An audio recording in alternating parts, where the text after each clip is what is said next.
Hi, Gary here. Ed Coyle, who founded this firm some 40 plus years ago, used to tell us a story about Mayor Daley Sr. And he would say that he was disappointed in Mayor Daley because he had no successor to him when he died suddenly in office. And he felt like that he let the city down by not having somebody in place to take his what he had done and take it further down the road.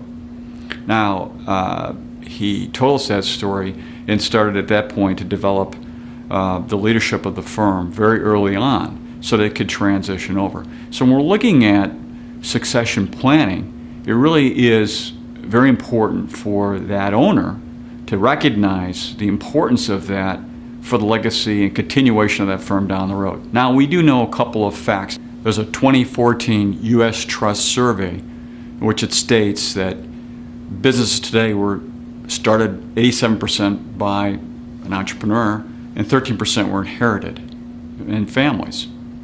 And of those businesses out there, 2/3 of them have no succession plan.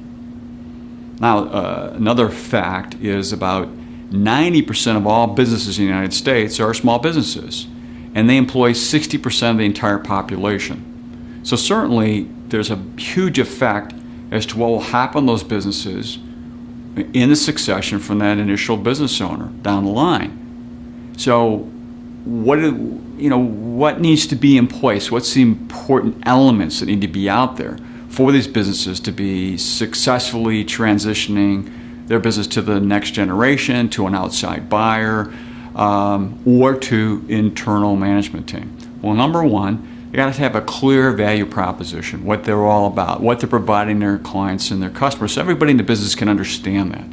Number two, have to have a plan for growth. Businesses are either growing or they're dying. There's no in between. Number three, they have to identify and develop leadership and management teams within the firm, within the business, if they can do that. And number four, some kind of succession plan has to be put in place. Now, the succession plan is really no more than an operating agreement that has a buy-sell language in there about how the business will basically transition from the current owners to the new owners. And this is one of those things where just get the plan in place and not to be concerned about if the plan is good or not. Because once you get a plan in place, it can be changed. And the important thing about putting a plan in place is, and I learned this a while ago, is the eyes only see and the ears only hear what the brain is looking for. So once a plan is put in place and you've thought about the succession planning and really puts, some meat on the bones, you can start to look for ways to make that happen. The other three we talked about. The process of putting this plan together is, again, not that difficult. It requires a couple of different folks. First, an accountant. Next, an estate planning attorney. Next, a financial advisor. And finally, a business valuation firm. And the reason you need these different people in place to help you put your succession plan is because it hits all areas.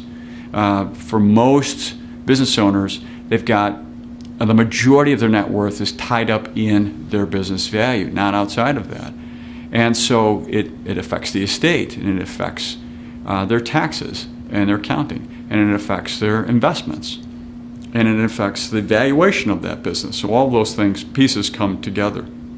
So putting a really good team together and getting it going. And by the way, the same U.S. Trust survey said that business owners with a financial advisor in place are 50% more likely to have a succession plan. And I think a lot of that has to do with the fact that most advisors tend to do more planning and getting the business owner to focus on getting that planning done. So, bottom line, succession planning is very important to set the stage so that the leadership and management of that business can be maintained, and that can be a going concern down the road no matter what happens to that business long term. So until next time, enjoy.